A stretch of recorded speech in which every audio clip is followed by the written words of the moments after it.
G'day everybody and welcome back to the Game Show Global Esports Cup Southeast Asian region. We are here today with Mineski versus G7. This is our second best of 2 series for today. We've got one more after this which will be featuring G7 as well.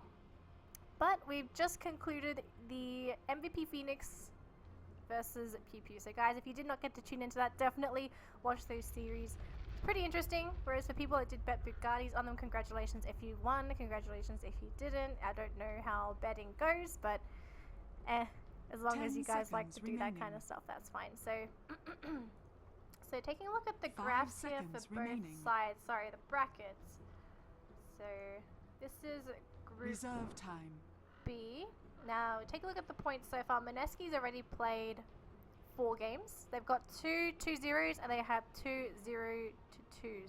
So Mineski, they're sitting on a decent 6 points, whereas for G7, they've only played 2 games so far and they've managed to accumulate 3 points plus a 1, so obviously it's going to equal 4. So for G7, there's a lot of opportunity for them to get more points outside of this Mineski game. So for G7, they're looking pretty good, whereas for Mineski, they're running out of teams to play. So for them, obviously they're going to be looking into trying to get a 2-0 here as they want to accumulate as many points as possible. Mineski sitting second. They're actually tied with TNC in the lead actually. So Mineski obviously wanting to get more points than TNC. G7, they're sitting third to last. So they're not in the best position, but they're still in a decent position to come back if they can get a couple of more points on top of what they currently have. So with that in mind, let's go right into the draft here. So for both sides, our ban is going to be the Wisp, Alchemist, Undying, as well as a Doom. So for Mineski, they get rid of a lot of those control team fighty heroes, whereas for G7, they get rid of the Alchemist, which a lot of teams don't want to deal with, and also the Wisp. So no relocates this game. Not going to be seeing too many mobile heroes. It does let through the Tusk though, and G7 are going to be the first ones to pick that up. So it means that they're going to have a lot of disruption available with the Tusk, having the potential snowball saves, ice shard blocks, whatnot with the Tusk. Very versatile hero. We don't know if this is going to be an offlane or a support Tusk yet either, as G7, if you pick a Tusk first, he can really do anything. He can go offlane, he can go support. Or I think some teams have tried to run him mid. It's quirky, it's cheesy, it may or may not work, but obviously it's a Shadow Fiend, so we're not going to be seeing any shenanigans like a mid Tusk. But Mineski, though, they're going to go for some very aggressive heroes. They have a mobile Queen of Blink. They have Queen of Pain. Wow, I don't know how I did that. I'm so sorry, guys. And we also have the Night Stalker as well, which is going to be super tanky, and which means that they're going to be able to tower dive pretty early if they do want to grab these kills. But G7, though, they snag themselves a Slardar. Now, with the Shadow Fiend and the Slardar already in the pool for them, it means that they're going to have a lot of minus armor to work with. Not just with the amp damage, but also with the presence of the Dark Lord. And for Mineski, they have to be very careful of this, because a lot of teams, sometimes they underestimate the minus armor strats and they don't realize the amount of physical damage coming out. And since Shadow Fiend is going to naturally be able to hit hard with just the souls, and Slardar obviously having the help of the amplified damage, means that G7 should not have any shortage of physical damage. Tusk can even make use of both of their negative armor effects. So Tusk, also being a sort of physical hero, can make some good use of the utility that Slardar and the Shadow Fiend brings to the pool. But we also keep in mind though, the Shadow Fiend is most likely going to be the mech carrier, so who will be going for that mechanism first. Unless we're going to be seeing a offlane that will potentially pick up a mech, but for the moment it looks like it might be that offlane Tusk this game. Mineski, though, they grab Dazzle, which is one of the best defensive supports in the game, and it's also going to help counterbalance some of the minus armor coming out from G7 with the weave. He won't honestly fix the problem, but at least he's going to help bandage it up a little bit to help his team get some of that momentum. They also get the Brood Mother as well. 5 seconds remaining. This hero is very hit and miss. She either has to be the one to make space for her team, or she has to be the one to take space for her team. And Queen of Pain and Night Stalker, there's no shortage of aggression coming from those two, so it seems like they could do a little bit of everything. If Brood gets a decent laning phase, then at least that she's going to be a nuisance. But then there's also going to be Queen of Pain and Night Stalker that G7 have to worry about. And they might not have enough manpower to control a Brood Mother in a lane, plus the 2 aggressors on the side of Mineski. 5 seconds remaining. Now, one thing to keep in mind is that because this is a Brood Mother, this shifts the Night Stalker into the position 4 role, which means that Mineski has a mid, They've got essentially their off lane, and now they're looking for a potential carry to help them through the game. I think the safest one here, honestly, maybe the Gyrocopter. He doesn't need much farm. He's able to contribute to team fights with the Rocket Barrage as well as the cooldown. So Gyrocopter looking a little attractive, although it will just be banned out. Radiant team Yeah, no Gyro here going for Mineski. Bristleback will be banned out though by Mineski. So G7 won't be able to fall back to the Bristleback if they did want to go for that hero. So honestly, G7 could just go for a support here. I think Tusk will be relatively decent this game in the offlane role. He's going to only have to deal with the support Dazzle, which won't really harass a Tusk out that much. Night Stalker's going to be roaming around. He's not really that much of a threat either, unless it's an offlane or safe lane Night Stalker. But Brood's already in the offlane role, so Night Stalker in the offlane is already off the page. And Mineski can go back for a Wind Ranger. So we're going to be seeing possibly a mid Wind Ranger here for Mineski, followed by the safe lane Queen of Pain, support Night Stalker and Dazzle, and the Broodmother in the offlane role. I'm on board with this. Lots of early game aggression. These heroes also very mobile. Both Queen of Pain has the blink, Night Stalker moves quickly at night time, and then you have the Wind Ranger with the natural wind run. And I think this game, the Wind Ranger is going to be extra useful because you're going up against a lot of physical damage in the Slardar and the Shadow Fiend in just the right clicks. But you cannot really count out the nukes though from Shadow Fiend. Shadow Fiend raises and the Requiem is still going to be an issue for Mineski. And because they went for this sort of draft, they don't have a natural mech carrier unless they want to get some farm on the Dazzle, which is never going to happen. So Mineski needs to get the ball rolling fast, because if they don't do that, then G7 could essentially just roll all over them. And I'm not too sure if it was G7 that ran the Shadow Demon. I forgot who ran it. It was a team that just had a Shadow Demon roaming every single lane, and every single lane he went to, he got a kill. Every single lane. No counterplays, no nothing. He was just free to do whatever he wanted. So the Shadow Demon pick, very interesting, but he's also very good at being an aggressive and a setup hero. So I kind of feel like the Shadow Demon's nice this game, because you also have this Soul Catcher, which is going to be such a pain in the butt. If you're being chased up and you have amplifier damage, you're being chased up by Shadow Fiend with the presence of the Dark Lord, chuck the Soul Catcher on top of that and you're taking even more damage. It's ridiculous. Absolutely ridiculous. So for G7, they have a pretty scary draft, but they need a lot of farm. So much farm. And because they went for this axe, this should be an offlane axe. Yeah, Tusk has been moved into the support role, it seems. He's got a lot of utility items, nothing like boots or that to help him in the lane if he does get stuck in there. We may see a Tusk axe lane. Two very tanky heroes you've got set up in either of them. Tusk being the best ones with the snowball. You have Call. You have potential chances of getting the spins as well. So if they do want to do that, they can put the axe in the offlane with the Tusk. Otherwise, they can just have him search out for the Broodmother matchup. And then that'll be the best situation for Axe, because it'll constantly get those Spiderling kills in. Obviously, an Axe wants as much gold as possible for a blink. So let's introduce the players really quickly here. On the side of Mineski, we have Jesse Vash, captain of Mineski, handling the support, roaming Night Stalker. Saber's going to be handling our mid Queen of Pain, or off lane. I think it's off lane. Despair's going to be playing the mid Wind Ranger. Down towards the bottom portion of the map, we have Trolley playing on the Broodmother, and finally, we're missing somebody. It's going to be the Dazzle. It's going to be Catchill playing on that hero. And already, G7 going to put an aggressive ward down, and Brood's hiding in the tree line. He knows something's wrong. He's just going to hang around here for a little bit. He's got the webs available, but he's not going to deploy them as of yet. Because if you put them down now, then there was a chance he could have gotten dusted up and caught out by G7. So it's going to be a Brood and Axe matchup. This is not a lane that Brood wants to be in, but I think for the moment he has to kind of put up with this. So both mids are going to be getting their bounty runes, which is as per normal, which is fine. I'll introduce G7 while we're at it as well, since I didn't get the chance to do that. 6-pack stops is going to be on the Tusk. Fat Show on the Slardar. Lingers on the Shadow Demon. Are they really going to go for a first blood like this? Are they really going like this? Oh, this could go so right and so wrong. Oh, the courier's coming in as well. Snowballs, they're going to jump on the Despair. Despair did not see this coming. Crushes there. That's the burst though. They do get him.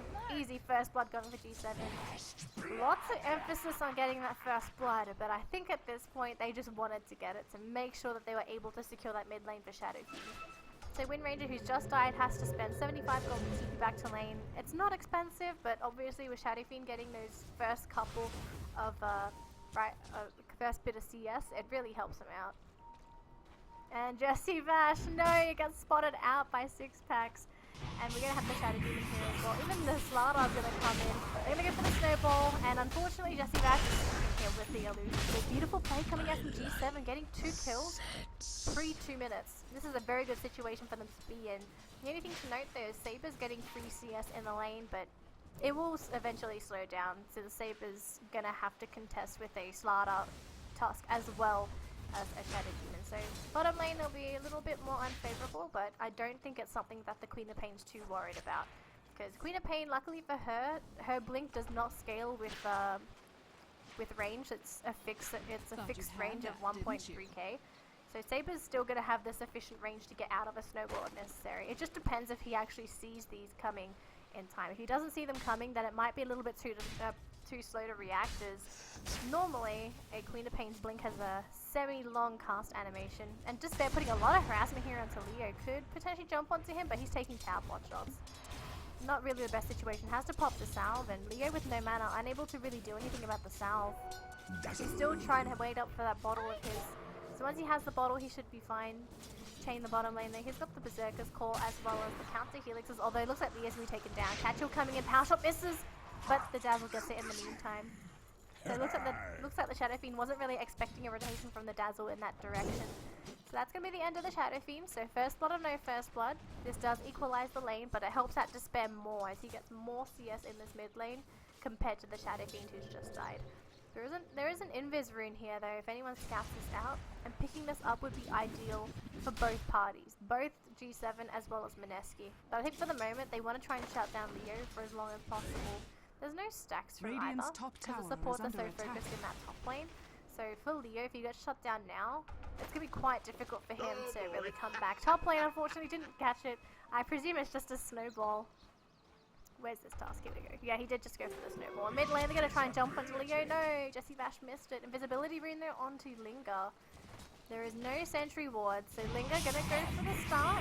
Attacks with the snowball should be there in time. They do get him. Beautiful razors to follow as well. So nice counterplay coming out from G7 to get rid of the Wind Ranger in time. So score is 1-4 so far, and it's looking very good for G7. They've got those 2 kills pre-2 minutes. They plus also got the Queen of Pain as well in that top lane.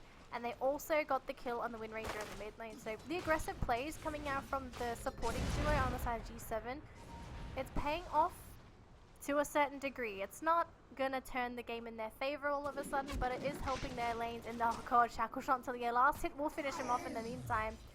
And they can't really commit onto Despair. There's a Wind Ranger, he can still wind run. So unfortunately there's just not enough nuking power between the two of them. And Che moving into the tree line, so looks like the axe is not doing as amazingly as he would like to be, but he's dealing pretty well. And once he gets more points into the counter helix, then it just gets better and better for Che, as he's able to get the... He won't get more procs, but at least it'll help him out, just because he's able to do more damage when he's dealing with those spiderlings. And towards the middle lane, we might see a kill here onto Linga. Nope, Jesse Vash just going to spot him out. No, he did go for the Berserker's Call. Trolley gets caught out, does pop as well. That's going to be the end of the Brood. So nice pickup going in the way of G7. They're constantly getting kills with this rotation, and I love the play coming out from G7. Just to get these kills, it's really good for the team. And I don't know why Leo rotated down here. He honestly could have just stuck around in the mid lane, but... yeah, I'm not too sure what Leo's really doing here, unless they're going to try and go for an early push, but it's a bit early for a push though. And Shadow Fiend right now with just 13 souls, he's not really hitting as hard as he would like to. In the top lane though, we still have Facho farming away, as he is only on 11 CS. This top lane is not easy for this Slardar, as he is trying to contest with a Queen of Pain when it comes to CS. Guys, I hope you don't mind. I've got to tap that for a little bit. Just give me a...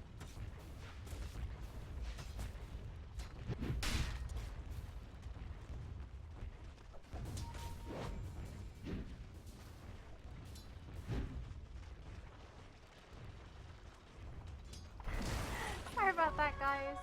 Okay, so we are back into this top lane, and we're going to go back into the bottom lane. It seems Trolley has a lot of spiderlings.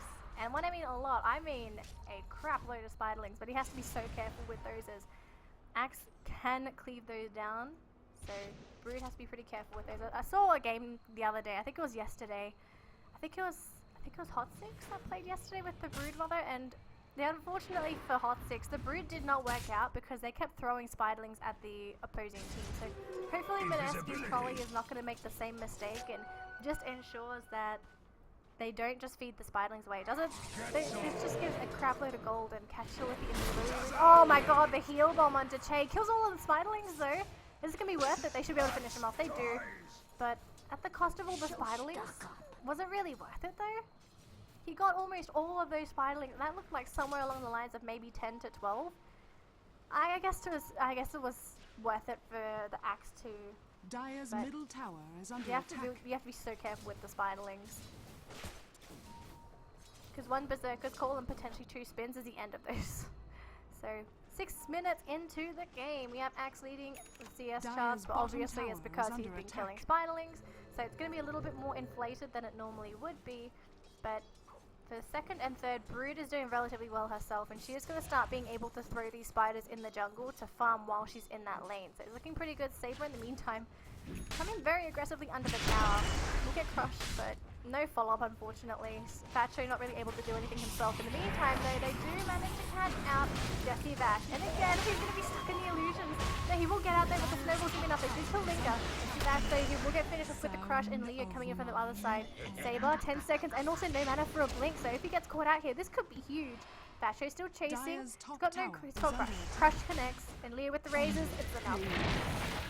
So 2 heroes down from Mineski, and they only get a Shadow Demon kill. Definitely not worth it in that top lane.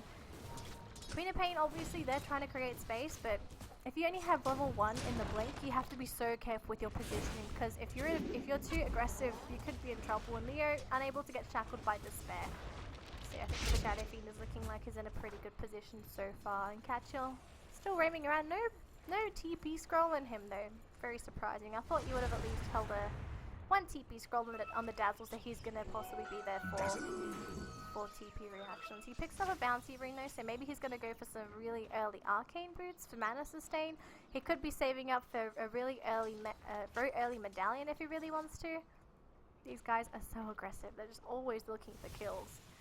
The thing is, though, if they don't find the kills and they leave these lanes empty, it ends up being more of a loss here for G7. Oh, this is going to hurt. This is going to hurt. They just need the shackle shot. And because he's got the top lane, did not get to see that, but there we go. Berserker's Call will mitigate a lot of the damage. Shackle shot lands onto the tree somehow. Okay, that does not look like it was going to land. But Axe, unfortunately, Berserker's Call armor is not going to be enough. So he goes down. Top lane, though, Night Stalker did get picked off. That was actually in the mid lane, sorry. But it's still a kill. So 1-1 so far, but the Axe is much more valuable than the Night Stalker this game.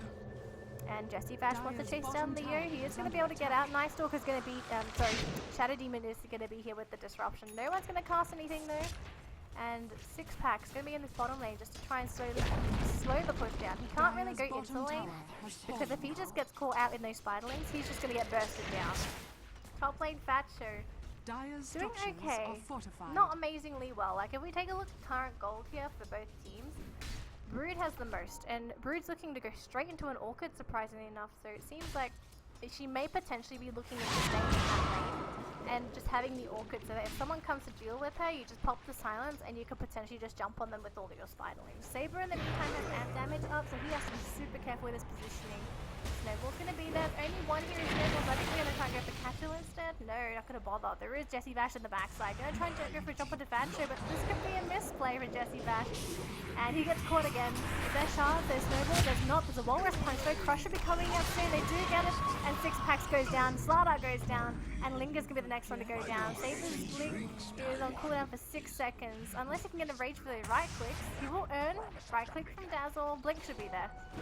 Blink's there. Scream as well, so Saber secures the kill. In the meantime, I did not see the kill on the Night Stalker down here. Or did we? I think we did. Pretty sure we did. Axe gonna TP into the top lane though, so Che kind of fed up with this bottom lane, gonna try and help out. And also go for a quick tower deny. I think this is the right thing. Just do deny as many Dire's towers top as tower possible. has You know been they're going to try and denied. take as many. So if you can deny them, then you're going to slow down their item progression. Game looked pretty good for G7 for a while because they had a couple of very early rotations to help out the lanes. But unfortunately, it's not quite enough as of yet. Mineski's still crawling back into the game. Bridget now has a free lane, so she is going to start working on that bottom tower. Unless Tusk comes in, clears a nice wave of spiderlings, and he will force that brood back.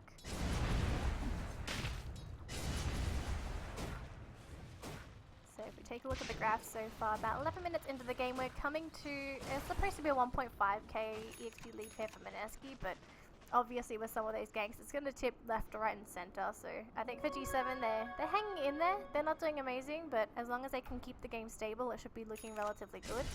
So Orchid is almost done on the brood. It's done at roughly about 50-ish gold. So brood is going to have that Orchid up soon. Queen of Pain's going to go for an Ags, it seems. So Saber just going to go for the standard route where she can remain aggressive every 40 seconds. Wind Ranger has not bought anything yet, but it looks like it's going to be a Blink Dagger. 2.3k gold, Blink Dagger is a must. So Despair going to go for that hyper-aggressive Wind Ranger build that we sometimes see in TP mid. Rest of his team's down here. Nope, this is G7. And they found Catchill. And Catchill is dead. And the Spiderlings are going to chase after Linka, but I don't know if you want to have them chase after those heroes. There's a lot of AoE between Dire's them. bottom tower And is under even attack. Shadow Demon can kill them pretty well. And Che just gets screamed in the face by Sable once. So 1-1. Did not see the Shadow Fiend kill in the meantime though, but we do have a crush. Jesse Bash trying to deal with the axe here. They get a kill onto the Wind Ranger though. Very nice kill going away to 7. Can they slow down Jesse Bash though? There's no blink on the axe. He's gone for Vanguard first, which is very peculiar. You wouldn't have expected a Vanguard first on an axe. You would normally think he'd go for the Blink Dagger so that he can act as a mode of initiation for G7. Unless he's going to rely mostly on the Tusk for a poor man's blink, then I guess it could work. And I think for Trolley, even though he could potentially get this Orchid and try and kill Axe, there's still a chance he just gets a ton of spins in the face and he could still effectively die and give Broodlings away. So I think for the Brood this game for Trolley, he doesn't need to play aggressive towards the Axe, but if it's another hero, for example like the Tusk or the Shadow Demon, and they show themselves, then that's when you want to try and go for solo kills with your Broodlings, just because they don't have as much counterplay compared to an Axe. Like Axe is a built-in helicopter. Like it's not the same for Tusk, where if he gets hit a lot, he just like punches everything.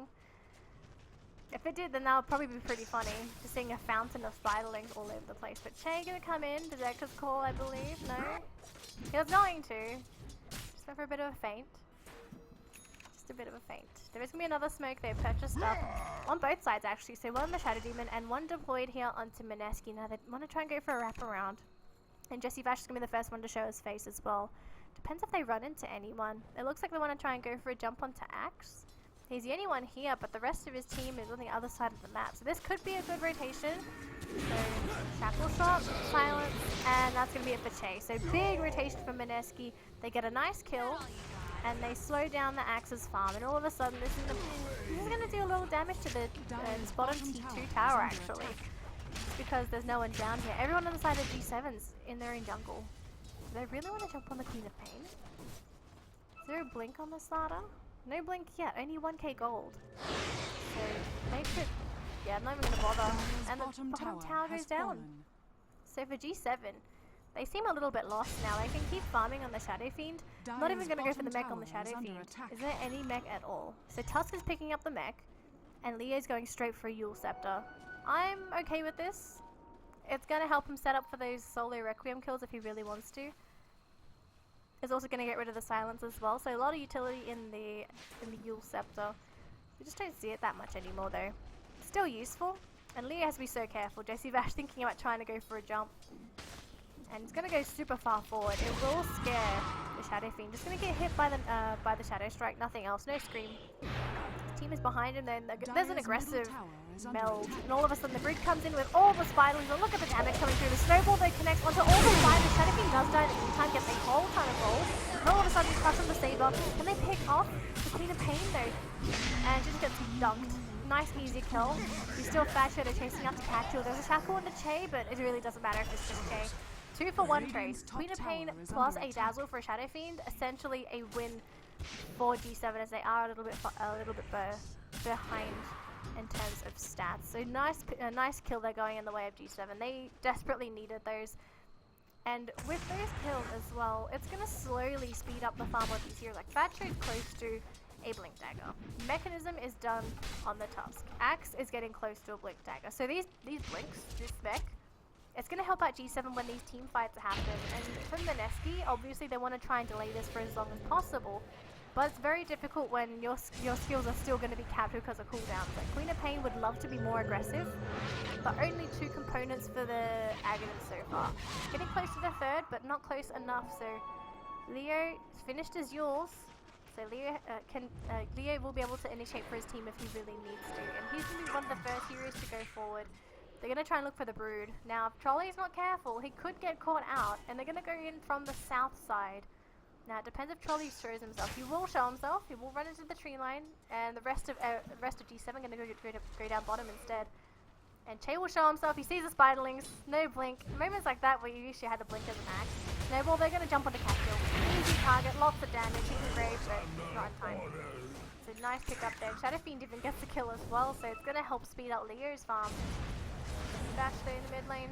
They can't really do anything. Despair and Jesse Vash, they kind of just got to step back here, whereas the Tusk is looking pretty good. This Tusk has a lot of farm, and considering his position, he's going to be able to help out the team quite a bit. And Saber unable to... Actually, Saber gets out, so that was a pretty close call. Haha, pretty close call. Shackle shot and silence onto 6-pack. He will just get disrupted, so that's going to be a lot of the damage mitigated, and also has a mechanism available to pop. So it's going to pop with the Sonic Wave, they're going to blow him up. G7 caught a little off guard there with the Queen of Pain come in, but I think at this point Mineski has to go for these quick picks off. Just blow the heroes up and take objectives. And if you're running a Brood runner as well, just keep G7 away from that top lane. So tower's under siege, and the rest of G7 sitting in the backside. Blink is available on Fat Show, so this could be the Fat Show. We'll see. Jump right onto Jesse Vash. Ant damage, call as well. They're going to try and blow him up instantly, so they even get an axe in there. They still can't get the tower though, so they have to get out of here right now. Queen run by Despair, and Fatcho could just jump on a catch if he wants to, but unfortunately they lose vision. Tower gets denied, so a little bit of a loss, but look at the Brood.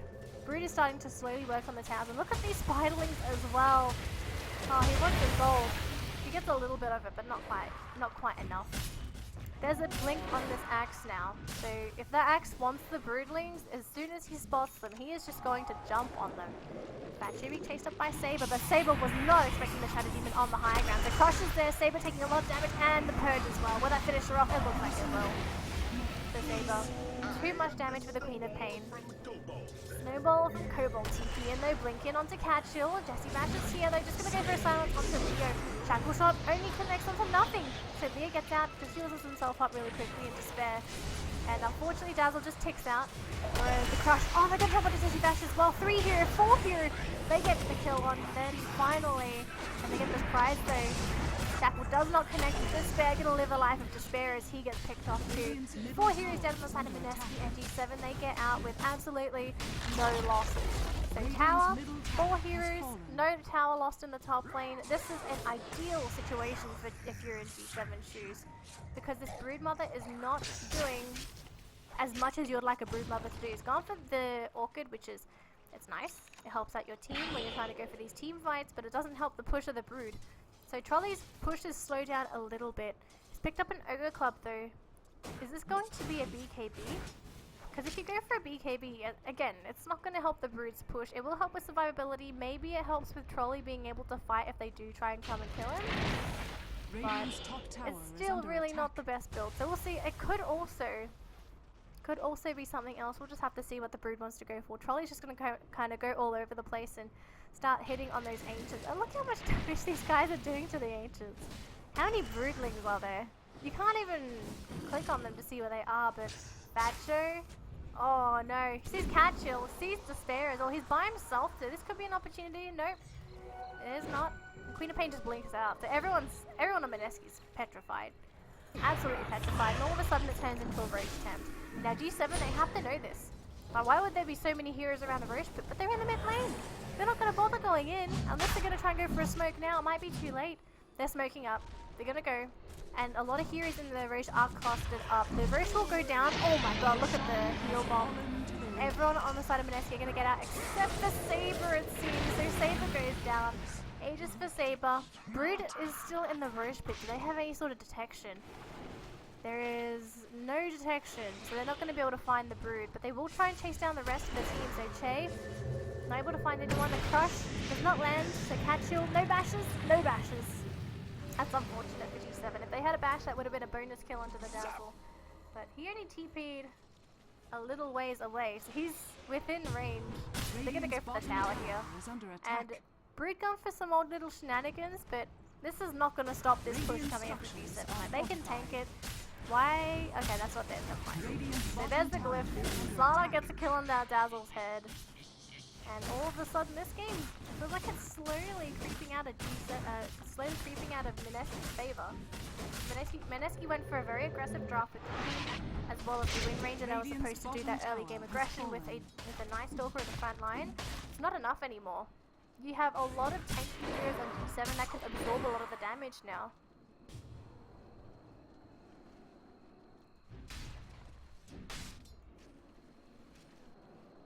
So if we take a look at the game really quickly, so graphs EXP in favor of G7 vastly, whereas for gold, it was in Mineski's favor. Okay, it was, but we're creeping in towards G7 territory now, so it's looking good for the Dire squad. Considering that the kind of style that they had, it could have been better, but because they weren't able to farm as efficiently, I feel like that's where Mineski's been able to hang on. Like, Trolley's farming, not really being contested. If there's an empty lane, Mineski occupies it. They do try and go for kills. Sometimes they've been punished, but they make effective use of their time. If they're not ganking, they're looking for farm. And Despair wants to try and kill Leo, but with just an Axe, is it going to be enough? Leo has a Yules and a BKB, so instant wind run, and all of a sudden, that cancels that. So Despair is going to live another life. I think the Requiem there is a little bit of overkill, but what can you do? The Crush Saber not respecting G7, and all of a sudden Queen of Pain still spotted out, but this Slardar is hot on her heels. And if he gets a bash, this could be super lucky. Crush is not there. We'll blink into the tree line. Can anyone get the snowball? They blink in time. That finishes them off.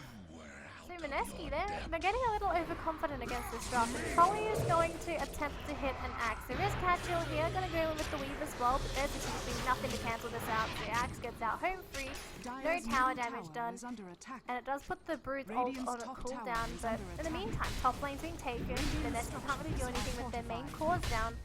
So it looks like they're going to try and go for a push in the top lane. They're going to TP Trolley down. So he's got his BKB available. But BKB Brood, if there's a gem or any sort of detection on G7 and they spot this Brood, Trolley is dead. Radiant's top tower sitting on a decent amount of armor. Aegis is nice and all, but I'm surprised Mineski would put an Aegis on a Brood Bubba. Why would...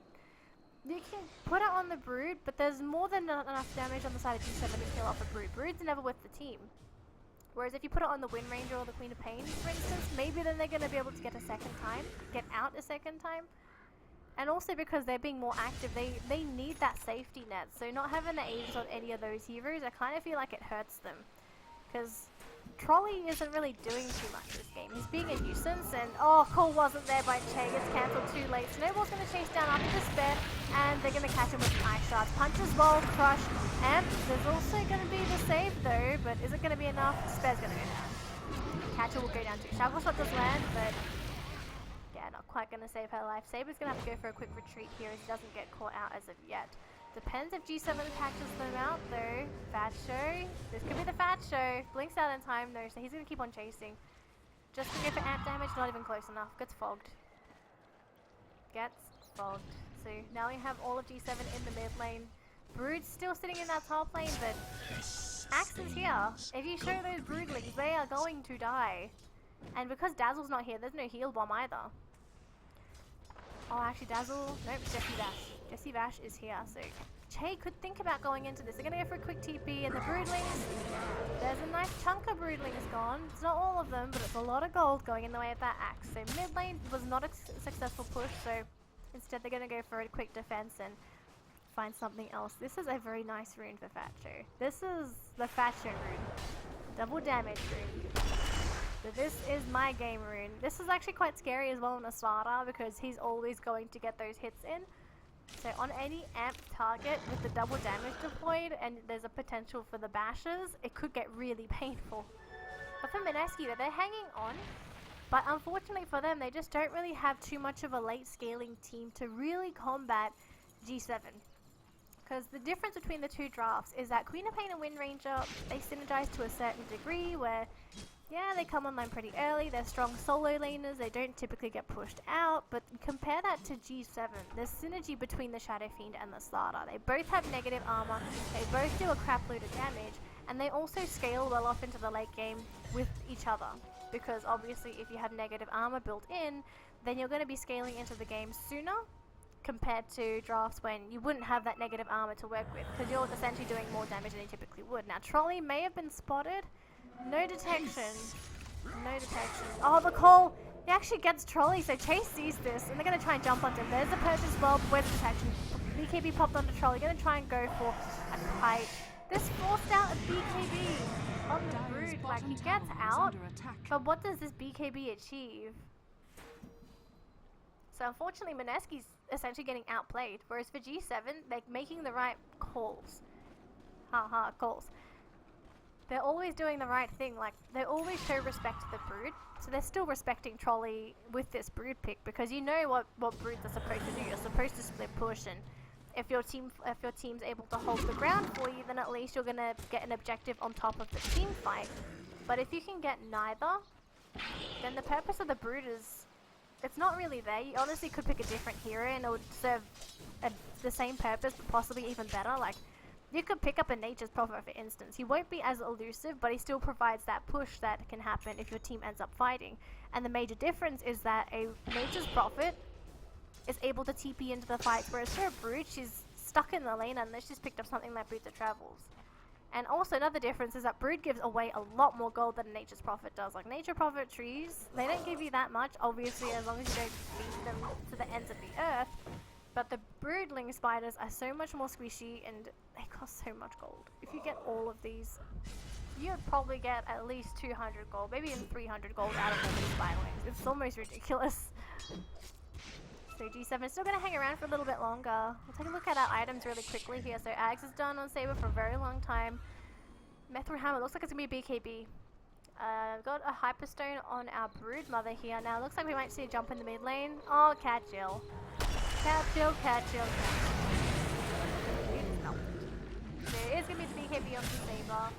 Blink on the Wind Ranger, it's been there for a while, but it's not really had that much of an impact this game. Whereas down here, 2 BKBs, 1 on Starter, 1 on Shadow Fiend. And they can just get away with this because they have a Starter and a Shadow Fiend. So Saber gonna show himself in lane. There is a Eul's available if Leo wants to use it, but I think he wants to play this a little bit more defensively. Mid lane will start taking damage, and the rest of G7, they're going to start heading up top, and I feel like this is probably going to be a good play if they can catch out either the Brood or the Night Stalker here. But Broodlings, they will get close to tower. Call is there, they get a nice bunch of spiderlings, and he gets one with clean. That's about it. Gets a second spin. Can they find Trolley though? Crash is there, they find him. Amp damage, and that's going to be the end of the Brood. BKB has been deployed, but is it going to be enough to keep you alive? Armor's there, and Trolley is pretty much dead at this point. So the Brood, he stuck around for so long in that top lane, tried to get the objective, loses all the spiderlings, plus his own lions. There's just a lot of gold, and a lot more gold going in the way of G7 than you would have anticipated as that Brood. I really would love to see if there was a chart that shows you how much gold a Brood or a Nature's Prophet would give. Like, giving away summons can really hurt. No Butterfly, oh my god, on the Shadow Fiend. This guy is stupidly fat. He's even using the Flutter to try and chase down Despair. Yours is there, so if he can get it, then he'd be able to get his target. Unfortunately, he loses his vision because of the Falcon. His team will try and rotate into the mid lane instead. So what does Mineski do now? I don't know if they're going to be able to do any sort of rotations anymore, because most of the heroes on G7 are incredibly tanky. Like, Shadow Fiend is probably one of the squishiest. He is the squishiest of the cores, but he has a BKB, he has a Eul's. He has a lot of defensive mechanisms, so bursting him down is almost out of the question for Mineski unless they blow everything. But if you blow everything on a Shadow Fiend, and his team comes into the backside, how do you deal with the rest of the team? So he's going to come in, he'll find Catchill, Eul's, Requiem. This is a hard game for Mineski. They're just getting picked off left, right, and center.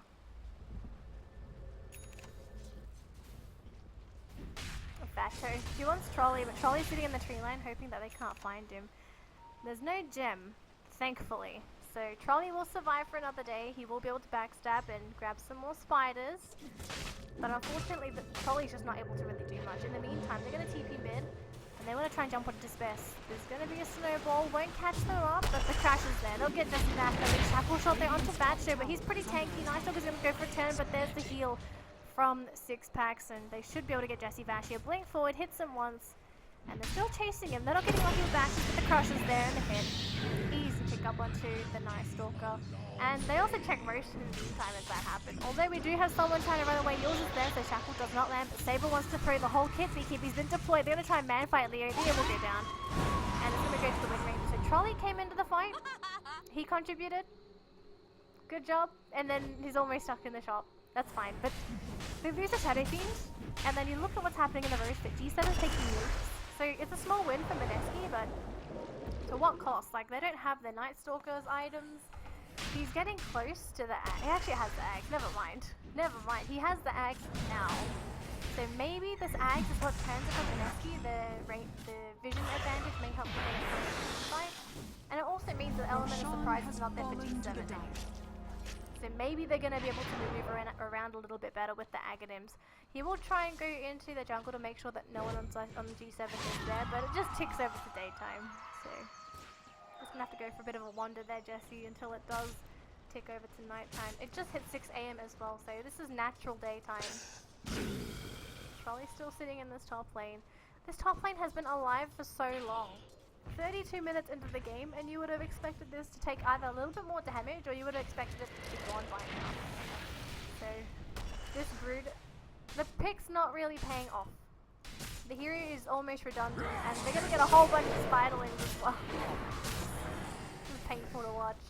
So much free gold, and there's a whole bunch more if they do want to try and spot this out. There's a sentry ward, so the creep spot it, and Fatshow is going to run away from them, but looks like Trolley wants to make use of these spiderlings one way or another. Whether they die or not, it's really up to you. So some of the heroes though on the side of Mineski, what items are they going for that's going to really help them move into that late game? Like, they have 3 ags, which is awesome. They're getting a mechanism on the Dazzle, which is, in a normal game scenario, this is super late, but what can catch you really high and help this team out is something like these. Your staff would have been able to help to just get them to maneuver around in the fight a little bit more, so even if they get crushed, you can try and move them a bit. Now, I guess Mech is still a decent option here, like extra HP. I don't know though, because if you think about it, the game is 30 minutes in, and it only heals you by about 250, so at this point, 250 is really nothing. It's possibly like an extra right click from a Shadow Fiend who has the amp damage bonus thrown onto the target. And I think it's also because that Dazzle dies so quickly that I don't think they're going to be able to make use of the mechanism as efficiently as I'd like to. Like, it's nice that Catchill's picking it up and all. It's just not a hero that is going to survive the team fights. You know Dazzle is going to die. It's just the inevitable fate of all supports, and especially one this squishy, and he's going to try and TP out their bashes. No bashes for Thatcher. Okay, that's a little devastating as a starter. And Che tries to TP, disrupts him. Can they get him? No, it looks like they should be able to. The snowball connects onto both, and Trolley gets his head chopped off, and all of a sudden Jesse Vash is hit by himself, being chased up by 3 heroes. Can they chase him? No. They're going to try to. And the call wasn't going to land, so he cancels it halfway through. Ice Shards miss. Look at the dukes coming up from Jesse Vash. Going to try and TP out. They can't even spot him. They find him in the meantime.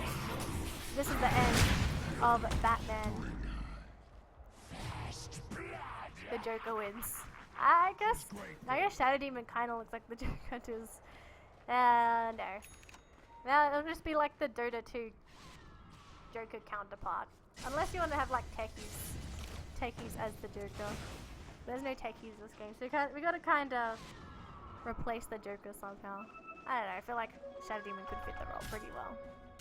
Unless you want like Slaughter, because Slaughter looks pretty comical because he's got such a bad model.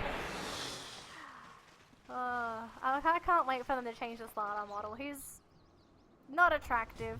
Not that I'm attracted to fish, but he just doesn't have a very nice model. Just, I hope they don't do anything like the Zeus treatment to Slaughter, because it's almost insulting to have a model rework like that. Like how they did the Faceless Void remodel was nice. It was just small touches, polish the model, make it nice. But then with Zeus, it was like overkill 10 times. Radiant's middle tower. So has tower fallen. goes down.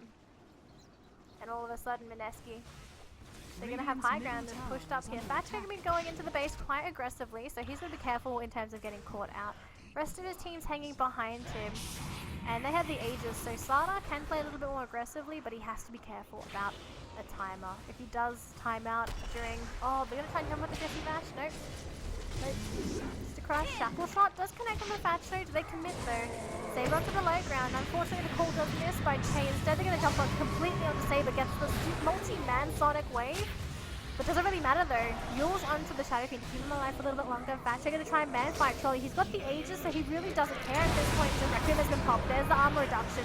Who are they going to jump on now? So it looks like they're going to try and jump straight onto Despair, the Wind Ranger. He will go for a Wind Run though, and the rest of them, Saber and Catchill, Wind Run, and also the Focus Fire popped on the Thatcher, but unfortunately they can't really focus him down. Two's dead, and G7 lose nobody aside from the Aegis. Do they continue on pushing high ground? They have it earned, but unfortunately the earn regen's not enough. They got a bottle. If they want to share bottles. You don't get Mid-Ninja Cockle though, does they? Should be fine. Should be fine. You won't get sick. They are gonna release the spiders. Release the spiderlings! And unfortunately the spiderlings aren't gonna really defend this.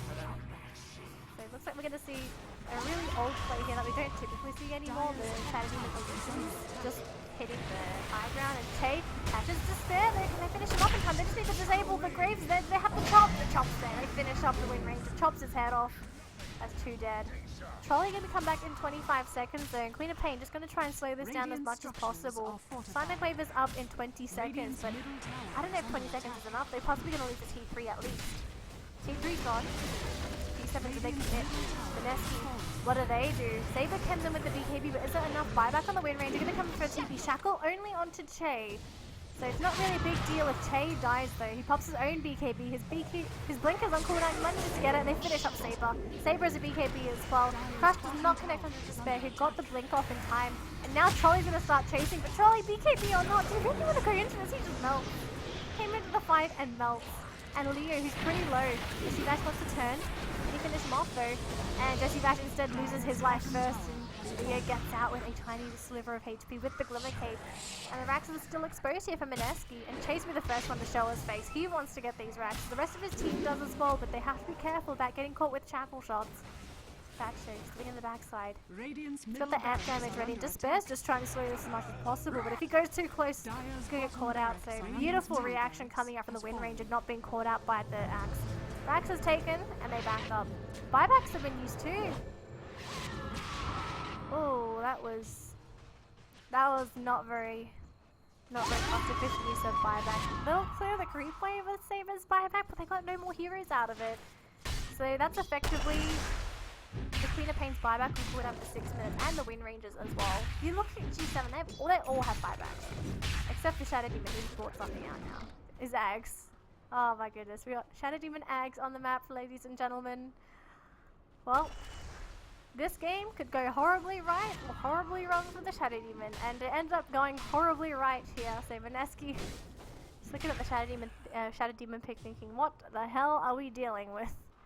So now with the Ags, he has the extra purges. So he's got how many purges? 3 charges now. So he's going to have essentially 3 slows to work with that go through BKB. So Mineski, who rely on their BKB so much for defensive plays to get out of disables and to not be slowed, they're going to be slowed anyway. So it'll still be useful for avoiding disables, but when it comes to just running away in general, the Shadow Demon's going to be really annoying.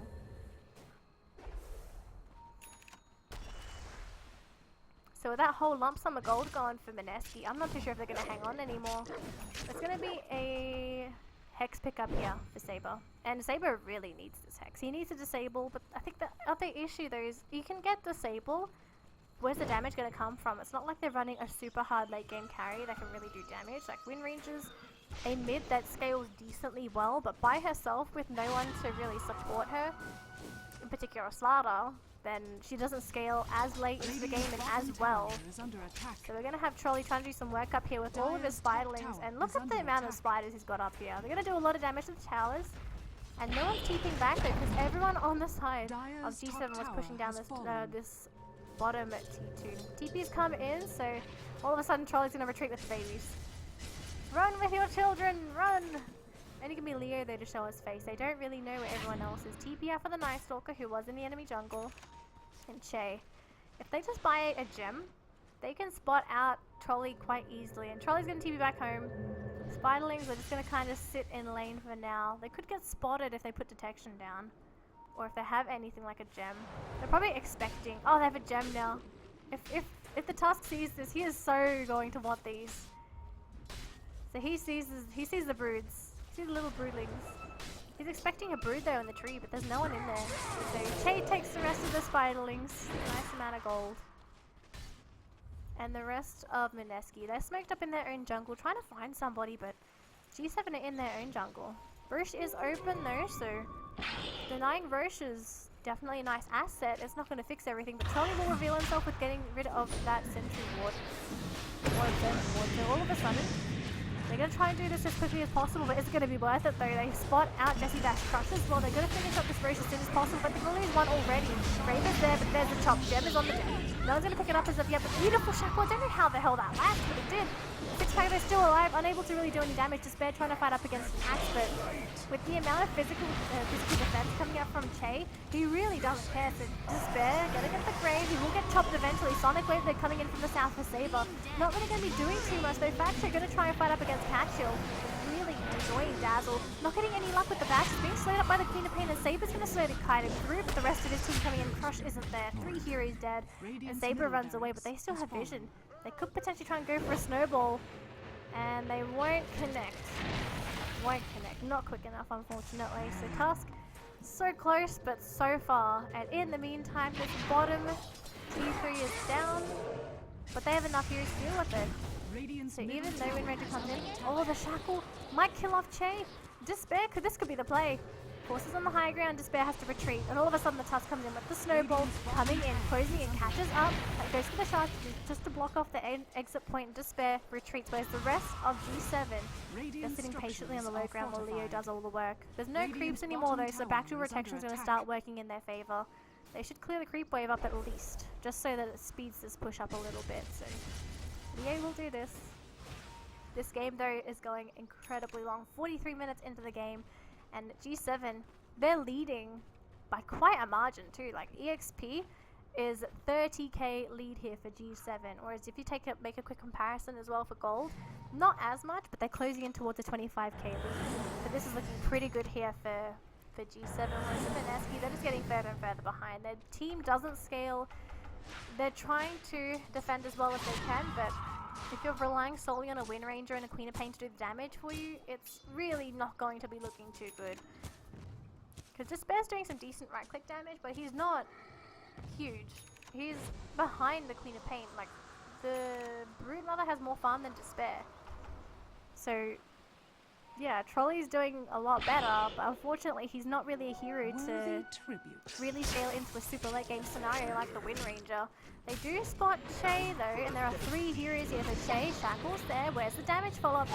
Saber's gonna go straight for a Sonic Wave, and they're gonna try and finish him up. BKB 4-star, he might get out though.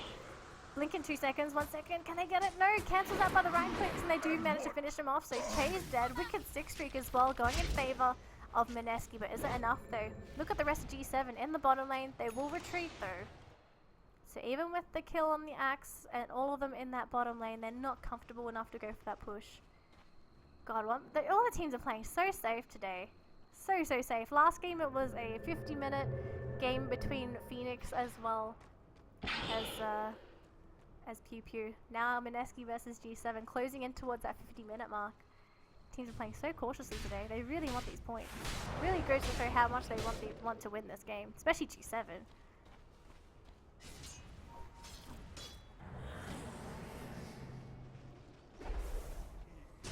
Time is ticking here for Mineski. I wonder what sort of plays they're hoping to achieve. They could try and potentially go for some backdoor plays. There's no boots of travels though on the Windranger. If they had boots of travels, then they'd be a lot more mobile on the map and potentially just trying to go for the backdoor plays that you typically see like a Wisp and Tiny do. But in the case of Mineski, they have a Brood and a Windranger that can do that quite well. It would complement them if they did try and get a Desolator though, but I don't know. It doesn't look like they really want to go for a base race. It looks like they just want to beat G7 in a 5-on-5 fight. And every single time, it just hasn't gone in the way of Mineski. And without their buybacks, there is still no buybacks on this Wind Ranger. And the Wind Ranger's buyback is so necessary for these fights. 700 gold. I don't think she's going to get it in time because you look at G7 bearing down this top lane. Radiant's top tower And Mineski aren't able to defend it. So they are going to try and go for the rat play. Stairs in this bottom lane. Going to slowly push out the creep wave with the power shot. Rest of his team is sitting behind him. Bash will be the first one to reveal himself. And the rest of G7, they're coming back. They have to smoke if they want to try and gank this. They can't just run into a Night Stalker. Not too sure if they do know the Night Stalker's here though. If they knew it's there, then they would potentially go for that smoke, but this is just constantly delaying the game from Mineski. So this could work out. If they kill Jesse Vash though, then that's all the vision gone on the side of Mineski, and it would be nice, but it's nighttime, he's fast, he sees everything. He's too OP at nighttime. Daytime would be an ideal situation, but then again, you still have to count the fact that he can just pop the darkness.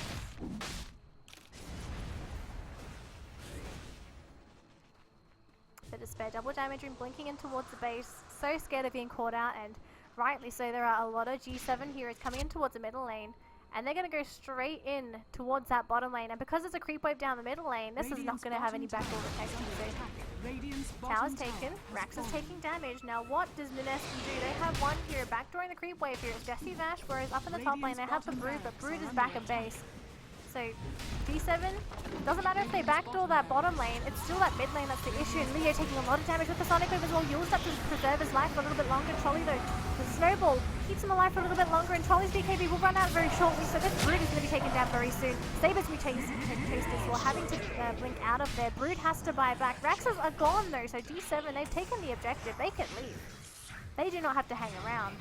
And that's it. So buybacks used on Mineski, but G7 are hanging around. They're still sitting around. They want to finish this game. They're getting antsy. This could go badly, but it depends if Mineski's able to capitalize on this. They don't have buybacks themselves, so nice shackle on the two.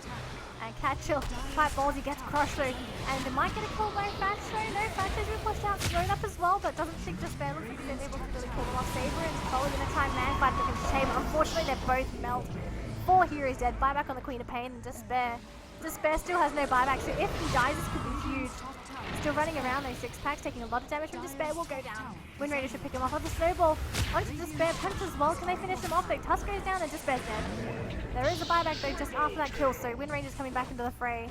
The Queen of Pain just has to blink out of these fights, and Despair comes back in. Shackled, Angle's not quite there, trying to find onto Linker, doesn't even get it though. Lee's gonna finish him off in time. Despair unable to man fight MKB Shadow Fiend. And I think this is it here for Mineski. It's Mega Creeps, 48 minutes into the game, no buybacks available on any of their heroes. Radiant's middle tower.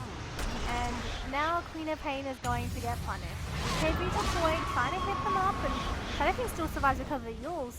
And we're looking for the Slam to get a crush off, but not going to happen. Disruption is also Lingo. Oh my goodness. What a game though. Almost 50 minutes, and G7 finally break high ground. So unfortunately for Mineski, they just weren't able to really hold it in this game anymore. Catchill gets caught and just picked off. Chopped, slam dunked, and sent to the slaughterhouse. And Jesse Vash gets crushed. Oh my god, the damage is crazy now. So there's just no point in even trying to say anything about these. But beautiful play coming up from G7. They play the game patiently. They knew they were going to win. Slardar showing off his moves in the backside. Now he can dance. Oh, but this is only the first game in the best of 2 series between Mineski and G7. So G7 will take the first game of this best of 2. We'll be moving into game 2 right now, as I think we're behind schedule. So guys, thank you so much for tuning into the first game. Come in, join us for the second game. My name's Daniel Lee. I've been your solo English caster. I am having a marathon of games today, so I'm going to be absolutely knackered. But that's fine. If you like the casting and you want to give me feedback, head on over to my Twitter page at Daniel Lee Cast. Top right hand corner if you're looking for it. I'll try and get back to you as soon as possible. But guys, I'll see you in 2 minutes as we move into game 2 between Mineski and G7. Stick around and I'll see you shortly.